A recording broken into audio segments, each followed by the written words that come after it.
دعا مسلمان میں عقیدہ توحید پختہ کرتی، اور دعا اس دولت کا نام ہے جو صرف مومن کے پاس ہے، کافر کے پاس نہیں۔ نبی پاک علیہ السلام نے فرمایا الدعاء صلاح المومن، دعا مومن کا ہتھیار ہے، کافر کے پاس یہ ہتھیار نہیں ہے۔ مومن جب اپنے مالک کے حضور دعا مانگتا ہے نا، دنیا میں آپ کسی سے زیادہ مانگے تو وہ ناراض ہو جاتا ہے، وہ کہتا ہے بھائی تو نے تو کام بنا لیا ہے، کل بھی دیا تھا، پرسوں بھی دیا تھا، روز روز تجھے کون دے؟ میرے نبی پاک علیہ السلام نے فرمایا جو اپنے رب سے زیادہ مانگتا ہے رب اس سے زیادہ راضی ہوتا ہے، زیادہ راضی ہوتا ہے۔ اب دعا مخصوص اوقات نہیں دعا کے، فرمایا اذا دعان، جب بھی دعا مانگو گے تمہارا رب تمہاری دعا کو، جب بھی دعا کرتے رہنا چاہیے، ہر وقت دعا میں بندہ شامل رہے، اللہ کے ذکر میں شامل۔ یہ جو قرآن مجید نے کہا نا یا ایھا الذین آمنوا اذکروا اللہ ذکرا کثیرا، اے ایمان والو اپنے رب کا ذکر کثرت سے کرو، وسبحوہ بکرۃ واصیلا، اور صبح و شام اسی کی پاکی بیان کرو۔ اس سے مراد یہ نہیں ہے کہ تسبیح لے کے سارا دن مسجد میں بیٹھے رہو اور کام کوئی نہ کرو، بلکہ اس کا مطلب یہ ہے کہ روٹی شروع کرو تو اللہ کے نام سے، اختتام کرو تو اللہ کے نام، سو جاؤ تو رب کا نام لے کے، سویرے اٹھو تو اللہ کا نام لے کے، جب تمہیں کوئی چیز اچھی لگے تو ماشاءاللہ کہو، جب کوئی مصیبت آئے تو کہو انا للہ و انا الیہ راجعون، تو سارا دن اللہ کا ذکر جاری رہے گا۔ نبی پاک صلی اللہ علیہ وسلم نے مسلمان کو ایک دوسرے سے ملنے کا طریقہ بتایا۔ مصیبت آئے تو کیا کہنا ہے؟ صرف فوت کی پہ نہیں کہنا، اس کی وضاحت کر دو۔ کوئی بھی الذین اذا اصابتہم مصیبہ، جب بھی کوئی مصیبت آئے، اللہ کے بندے کہتے ہیں ہم اللہ کی طرف سے آئے ہیں اور اللہ کی طرف ہی ہم نے لوٹ جانا۔ تو میرے عزیز ہر وقت اللہ کا ذکر جاری رہے گا، ہر وقت زبان پہ رب کریم کا۔ دیکھیں نا نبی پاک علیہ السلام نے ہمیں ملاقات کا طریقہ بتایا۔ ایک صحابی آئے تو انہوں نے آ کے کہا السلام علیکم، نبی پاک علیہ السلام نے فرمایا رب تعالیٰ نے اسے 10 نیکیاں عطا فرمائی ہیں۔ دوسرے آئے تو انہوں نے کہا السلام علیکم ورحمۃ اللہ، تو محبوب فرمانے لگے، امام بیہقی نے اس کو لکھا ہے، محبوب فرمانے لگے رب کریم نے اسے 20 نیکیاں عطا فرمائی۔ ایک اور آئے، عرض کیا السلام علیکم ورحمۃ اللہ وبرکاتہ، محبوب فرمانے لگے اللہ نے اسے 30 نیکیاں عطا فرمائی۔ اچھا اس کا مطلب کیا ہے؟ السلام علیکم، تم پر سلامتی ہو، سادہ ترجمہ یہ ہے کہ تم سلامت رہو، تم سلامت رہو، ورحمۃ اللہ وبرکاتہ، تم پر اللہ کی رحمت بھی ہو اور اس کی برکتیں بھی ہو۔ وہ کیا کہتا ہے؟ وہ کہتا ہے وعلیکم السلام، تم پر بھی سلامتی ہو، ورحمۃ اللہ وبرکاتہ، اللہ کی رحمت ہو اور اس کی۔ یہ جو مسنون دعائیں ہیں نا جو حضور نے ہمیں دعائیں سکھائی ہر موقع پہ، ان کا کمال دیکھیے۔ اب ایک مسلمان نے آتے کہا السلام علیکم، اس کا مطلب کیا ہے؟ تم پر۔ اب وہ جھگڑا کرے گا اسے مارے گا، اس کا مال چھینے گا؟ اس نے تو آتے کہا ہے تم پر سلامتی ہو۔ تو جو سلامتی کی دعا دینے والے ہیں وہ جیب تھوڑی کاٹیں گے، وہ غبن تھوڑی کریں گے، ڈاکہ تھوڑا ڈالیں گے۔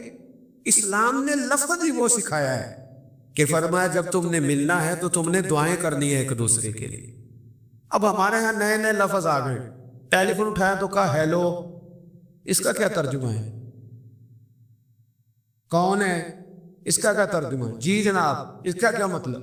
ہم نے دیکھا بڑے بڑے سمجھدار لوگ السلام علیکم کی بجائے پر کہتے کیا حال ہے؟ بھئی کیا عجیب بات ہے، بھئی کیا حال ہے کا کیا مطلب ہوا؟ وہ بعد میں کرنے کی بات ہے۔ اور کچھ تھوڑا سا جو ادیب ہے، جو بیچارے حروف کے پیچ و تاب میں رہتے ہیں، وہ کہتے ہیں آداب عرض ہے۔ وہ کیا ہوتا ہے؟ اسلام نے دعا سکھائی السلام علیکم، یہ کتنی خوبصورت دعا ہے۔ جب آپ گھر کے اندر داخل ہوئے تو آپ نے دعا دی السلام علیکم، یہ دعا دیا۔ ایک صحابی حاضر خدمت ہوئے، عرض کی یا رسول اللہ صلی اللہ علیہ وسلم میرے گھر میں غربت رہتی ہے، کیا کروں؟ نبی پاک علیہ السلام نے فرمایا جب بھی گھر جایا کرنا گھر والوں سے سلام لیا کر، گھر والوں سے کیا کہا کر؟ السلام علیکم، جب بھی گھر جائے، یعنی گھر آیا، اب گھر والوں نے بتایا کہ ماچس کی ڈبیا تو لے آؤ، اب یہ دکان کونے پہ تھی گھر والے پہ، وہاں سے ماچس کی ڈبیا لے کے واپس گیا تو کہنے لگا السلام علیکم. پھر گھر والوں نے کہا ہو بتانا یاد نہیں رہا چینی بھی ختم ہو گئی ہے. تو یہ پھر گیا چینی لینے, لوٹ کے آیا تو کیا کہا, جب اللہ چاہتا ہے تو کہے, جب اللہ کے رسول چاہتے ہیں تو کہے. اس کا ترجمہ یہ ہے کہ تو سلام لے. اللہ رسول چاہ رہے ہیں کہ تو سلام لے تاکہ تیرے گھر میں سلامتیاں ڈال دی جائیں. تو فرمایا سلام لینی ہے تو نے, اور ساتھ تو نے اس طرح کرنا ہے کہ 3 دفعہ سورۃ اخلاص کو پڑھنا ہے. امام قرطبی نے اس کو لکھا ہے. اس نے کہا حضور غربت بڑی ہے, غربت بڑی ہے تو کہ وظیفہ بتائیں. فرمایا جب بھی گھر جاؤ سلام لو اور 3 دفعہ سورۃ اخلاص پڑھو. وہ صحابی کہتے ہیں میں پکا ہو گیا. اب وہ کچھ دنوں کے بعد, کچھ عرصے کے بعد, کچھ مہینوں کے بعد واپس آئے تو صحابہ کرام علیہم رضوان فرماتے ہماری خواہش تھی کہ یہ کچھ بیان کرے, اب بتائے جو وظیفہ لے کے گیا تھا اس کا رزلٹ کیا نکلا.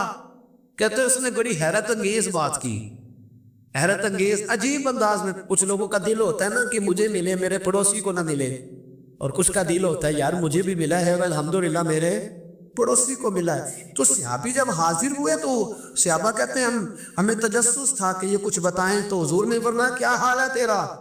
کہا یا رسول اللہ کمال ہی ہو گئی ہے حضور, میں جب بھی گھر جاتا ہوں سلام لیتا ہوں اور 3 دفعہ سورۃ اخلاص پڑھتا ہوں. میں تو امیر ہو ہی گیا ہوں, میرے تو ہمسائے بھی امیر ہو گئے.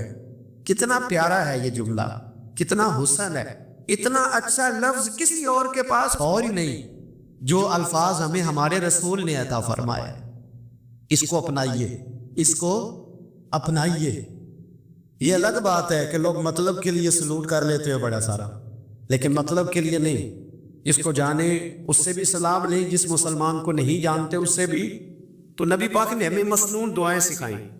رات کو جب سونے لگے اللہ کے رسول صلی اللہ علیہ وسلم نے ہمیں دعا سکھائی. حضور نے فرمایا جب سونے لگو تو مسلم شریف میں فرمایا تم نے یہ دعا پڑھنی, اللہم باسمک اموت و احیا. تم نے کہنا اے اللہ میں تیرے نام پر مرتا ہوں اور تیرے نام پر جیتا ہوں. نبی پاک صلی اللہ علیہ وسلم نے ایک حدیث میں فرمایا کہ یہ جو نیند ہے نا یہ موت کی چھوٹی بہن ہے, یہ موت کا ایک حصہ ہے. جس طرح انسان سو جائے تو کوئی خبر نہیں ہوتی کیا ہو رہا, بالکل وہ اٹھا ہے تو اس نے کہا ہو یہ کیا ہوا. سو جاتا ہے نا آدمی, اسے خبر نہیں ہوتا, اوہو میں نے تو 11 بجے اٹھنا تھا یہ تو 3 بج گئے. اب اسے خبر نہ رہی. سوتے ہوئے لوگ چوری کر لیتے ہیں, بلکہ اس طرح بھی ہوتا ہے کہ آدمی نے ککھل اترنا تھا, وہ پنڈی سے آ رہا تھا لیکن وہ سویا ہوا تھا, آنکھ تب کھلی تب کاموں کی آ گیا تھا, اب اس کا اس پر زور ہے. تو فرمایا کیا پتا اب تو کھل گئی کاموں کی, جا کے لاہور جا کے کسی جگہ پہنچ کے, تو یہ بھی ممکن ہے کہ کھلے ہی نہ. نیند ہی موت کا سبب بن جائے تو کہہ کے سو کہ یا اللہ تیرے نام پہ سو رہا ہوں. اللہ کس نام پہ سو رہا ہوں یار. اگر ہم ان دعاؤں کا حسن سمجھے مت, اللہم باسمک اموت و احیا, یا اللہ میں تیرے نام پہ سوتا ہوں اور تیرے نام پر اٹھتا ہوں. گویا کہہ رہا یا اللہ میری نیند بھی تیرے فضل سے ہی ہے, اور اگر آنکھ کھل جائے تو وہ بھی تیرے فضل سے ہی. کتنا اعلیٰ نبی پاک علیہ السلام نے انداز سکھایا. اور پھر بخاری شریف میں حدیث موجود ہے, فرمایا جب اٹھو تو کہو الحمدللہ الذی احیانا احیانا بعد ما اماتنا والیہ النشور. فرمایا جب تم سو کے اٹھو تو پھر کہو اے اللہ ساری تعریفیں تیرے لیے, تمام تعریفیں جس نے ہمیں موت کے بعد حیات دی. موت کے بعد فرمایا احیانا بعد ما اماتنا, ہمیں مرنے کے بعد گویا اللہ کا شکر ادا کر کے آنکھ کھل گئی. دیکھیں کس طرح اسلام مسلمان کو اللہ کے ساتھ جوڑتا ہے. فرمایا شکر کر آنکھ کھل گئی, کہ یا اللہ تیرا شکر ہے تو نے موت کے بعد ہمیں دوبارہ حیات عطا فرمائی, یہ شکر ادا کرو. گویا تم یہ نہ کہنا کہ میں اٹھ گیا ہوں تو میرا کمال ہے, یہ نہ سمجھنا میں اٹھ گیا ہوں تو میں بڑا پابند ہوں, جب میں ارادہ کر لوں کہ میں نے 11 بجے اٹھنا تو پھر میں اٹھ جاتا ہوں. یہ نہ کہنا کہ یہ الارم بڑا اچھا ہے, یہ مجھے اٹھا لیتا ہے. ذہن کے اندر خیال کر کہ نیند تو موت کی طرح تھی, یہ جو میں اٹھ گیا ہوں تو اپنے رب کے فضل سے اٹھا ہوں. جو میں اٹھ گیا ہوں جو بھی ابھی اٹھے وہ تو بول دینا کم از کم کہ میں اپنے رب کے فضل سے اٹھ گیا. تو دعا سکھائی. پھر دیکھیے نبی پاک صلی اللہ علیہ وسلم نے فرمایا جب تم بیت الخلاء میں جاتے ہو نا, واش روم میں جاتے ہو, تو گندی چیز میں ہوتی ہے، وہاں شیطان ہوتے ہیں، جنات ہوتے ہیں، یہ گندگی پہ ہوتے ہیں۔ جب تم واش روم جاؤ، بیت الخلا جائے، تب بھی دعا مانگو۔ کیا دعا مانگو؟ وہ دعا بھی نبی پاک صلی اللہ علیہ وسلم نے ہمیں تعلیم فرمائی اور بخاری میں ہے، کہا پڑھا کرو اللہم انی اعوذ بک من الخبث والخبائث۔ کہو اے اللہ، ناپاک چیزوں سے میں تیری پناہ مانگتا ہوں، وہ نر ہو یا مادہ ہو۔ اللہ میں تیری پناہ مانگ۔ واش روم کے اندر بہت ساری بری چیزیں ہوتی ہیں، جوان میری بات پر توجہ فرمائیں، وہاں بہت ساری گندی چیزیں ہوتی ہیں۔ انسان کئی دفعہ واش روم میں جاتا ہے، اسے وسوسے زیادہ آتے ہیں۔ اے نوٹ کریں میری بات، اصل میں نا ہم بات ڈھونڈ رہے ہیں علاج اپنی بیماریوں کا، حالانکہ علاج تو سارا مدینے والے رسول کے پاس موجود ہے، محبوب کے پاس ساری دوائیاں ہیں۔ تو نبی پاک علیہ السلام دیکھیں نا، انسان واش روم میں جاتا ہے، اسے وسوسے آتے ہیں، برے خیالات آتے ہیں، وہ گناہ کی طرف کئی دفعہ مائل ہوتا ہے، تو کہا تو دعا پڑھ کے جا، اللہم انی اعوذ بکا، یا اللہ میں تیری پناہ مانگتا ہوں، من الخبث والخبائث، ہر خبیث اور بری چیز سے میں تیری پناہ مانگتا ہوں، وہ نر ہو یا یار کتنا عظیم دین ہے، کتنا عظیم میرے مصطفیٰ کریم کا وہ والا دین ہے۔ اصل میں اللہ کرے بھی یہ پاس بچے کو بیت الخلا کی دعا بھی یاد ہو جائے، ایسے یاد ہو جائے، اور اس کے ماں باپ سمجھ لے کہ جوان ہو گیا ہے، تو اب ہو سکتا ہے اس کی طرف شیطان حملہ زیادہ کرے، اسے خراب کرنے کی کوشش کرے، تو لہٰذا اسے دعا سکھائی جائے تاکہ اس کو پہلے سے پتا ہو کہ میں نے اس بے ایمان سے بچنا کس طرح سے۔ اب آپ دیکھیے نبی پاک علیہ الصلوۃ والسلام نے ہمیں دعا سکھائی، مصنف ابن ابی شیبہ میں۔ کون سی دعا؟ واش روم سے نکلنے کی۔ اللہ اکبر، بڑی زبردست دعا ہے، بڑی زبردست۔ آپ یقین کریں اس ایک ایک دعا پر ایک ایک پورا بیان ہو سکتا ہے، ایک ایک۔ یہ اس میں یہ نہیں میں کہہ رہا کہ میں کوئی عالم فاضل آدمی ہوں، آپ کہیں گے کہ بتا رہے ہیں میں بڑا پڑھا لکھا ہوں، صرف یہ عرض کر رہا ہوں کہ اس کے فوائد پر، ثمرات پر جو اللہ تبارک و تعالیٰ امت کو دیتا ہے، ان دعاؤں کی جو فضیلت حدیثوں میں آئی، اور پھر جو اس کے فوائد ہے وہ اس پر بات کروں تو ایک دعا تقاضا کرتی ہے کہ اس پر پورا ایک لیکچر ہونا چاہیے۔ دیکھیے آپ واش روم سے نکلے، دعا کیا ہے؟ دعا کے لفظ کی الحمدللہ الذی، ایک حدیث میں لفظ ہے غفرانک، غفرانک، اے اللہ میں تجھ سے بخشش چاہتا ہوں۔ اور جو مشہور اور معروف ہے مصنف ابن ابی شیبہ کی روایت، فرمایا الحمدللہ الذی اذھب عنی العذاب وعافانی، فرمایا اے اللہ تیرا شکر ہے، واش روم سے نکلا ہے تو کہہ رہا ہے یا اللہ تیرا شکر ہے، تو نے مجھ سے اذیت دور کی، وعافانی، اور تو نے مجھے عافیت عطا کر دی، اذیت دور کر دی اور عافیت۔ بولیے واش روم سے نکلا ہے تو کیا کہتا ہے؟ یا اللہ تیرا شکر ہے، تو نے مجھ سے اذیت دور کر دی اور مجھے عافیت۔ ڈاکٹر حکیم ہومیوپیتھی ایک چیز پر متفق کم ہوتے ہیں، پتہ ہے نا آپ کو، لیکن اس بات پر سب کا اتفاق ہے کہ اگر کسی کو قبض ہو جائے نا تو شاید 70 یا 72 بیماریاں لگ جاتی ہیں اس کو۔ اور جب آدمی کو قبض ہوتی ہے نا، پیٹ کے اندر فضلہ جم جاتا ہے، خارج نہیں ہوتا، اس کو اعصاب کی بیماری ہوتی، اس کے ذہن پر اثر ہوتا ہے اس چیز کا۔ آپ یہ مت سمجھیں کہ کھانا کھانا یہ کمال ہے، اللہ نے یہ بھی نعمت بنائی ہے کہ کھانا جب خارج ہوتا ہے تو وہ بھی اللہ کا بہت بڑا احسان ہے۔ تو فرمایا تو سمجھا ہی نہیں، اگر تجھے قبض ہو جاتی، تیرے پیٹ کے اندر وہ چیز جم جاتی، تیرے لیے کتنی تکلیف کا باعث تھی۔ ان لوگوں سے پوچھئے جو اس کے بیمار ہے، اس کے مریض ہیں، وہ کتنی تکلیف میں رہتے ہیں، سر میں درد ہوتا ہے، سر چکراتے۔ ایک بہت بڑا روڈ ایکسیڈنٹ ہوا تو ڈرائیور سے لوگوں نے پوچھا کہ مسئلہ کیا ہے، تو کہنے لگا میں قبض کا مریض ہوں، تو میں کھانا کھا لیتا ہوں تو میرے ذہن پر وہ اس قدر زیادہ گیس کا غلبہ ہوتا ہے کہ میں سخت تکلیف میں ہوں۔ نبی پاک علیہ الصلوۃ والسلام نے ہمیں سمجھایا اور بتایا کہ سمجھ لو یارو، کھانا کھانے کی نعمت اللہ نے تمہیں عطا فرمائی ہے، لیکن کھانا کھانے کے بعد اس کا اخراج بھی اللہ کی بہت بڑی نعمت ہے، تو اللہ کا شکر ادا کرو۔ پھر جب آپ گھر سے نکلیں گے تو بھی اس کی دعا ارشاد فرمائی، بسم اللہ توکلت علی اللہ، اللہ کے نام سے گھر سے نکلتا ہوں اور میں نے بھروسہ بھی اللہ کے نام پہ کی۔ جب گھر سے نکلے تو کس کے نام پہ بھروسہ کریں؟ بولیے حضرت رابعہ بصریہ رحمت اللہ علیہا، آپ تشریف لے گئے حج کرنے، جس دن واپس آئی اپنا اونٹ کہہ گئی جاتی دفعہ، کہنے لگی اللہ میں تیرے حوالے کر کے جا رہی ہوں، اور بسم اللہ توکلت علی اللہ، بھروسہ بھی تیری ذات پہ ہے۔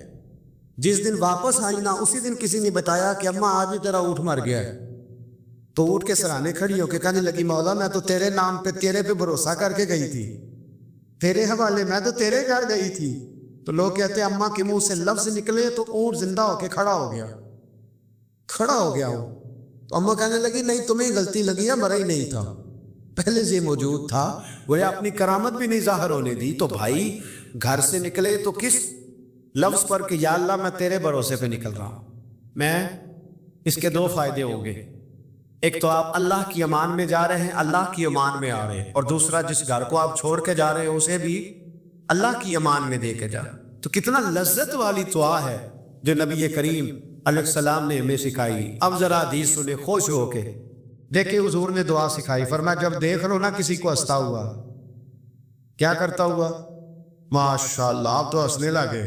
جب کسی کو ہنستا ہوا دیکھو تو کہا کرو اضحک اللہ سنک، یہ دعا یہ بخاری ہے، فرمایا دعا مانگا کرو جب کسی مومن کو ہنستے ہوئے دیکھو تو دعا مانگو اضحک اللہ سنک، اللہ تجھے ہنستا ہی رکھے، اللہ تجھے بولیے جل نہ جایا کرو کہ میں پریشان ہوں تو یہ ہنس کیوں رہا ہے، جھلا نہ کرو، بلکہ کیا کرو اللہ تجھے ہنستا رکھے، اللہ تجھے۔ نبی پاک صلی اللہ تعالی علیہ وآلہ وسلم نے فرمایا، ترمذی میں حضرت اسامہ بن زید رضی اللہ تعالیٰ عنہ سے حدیث مروی ہے، حضور نے فرمایا جس نے کسی کے ساتھ احسان کیا اور جس پر احسان کیا، اگر اس نے یہ دعا پڑھ دی نا جزاک اللہ خیرا، تو فرمایا اس نے اللہ کی بھی پوری حمد کر دی اور بوسن کا صحیح شکریہ بھی ادا کر دیا۔ کیا کہنا ہے؟ جزاک اللہ، اللہ تجھے بہترین جزا عطا کرے۔ اس کا ترجمہ کیا ہے؟ اللہ تجھے بہترین، کیونکہ حضور فرماتے من لم یشکر اللہ فلم یشکر اللہ، جس نے بندوں کا شکریہ ادا نہیں کیا اس نے اللہ کا بھی شکریہ ادا نہیں کرنا۔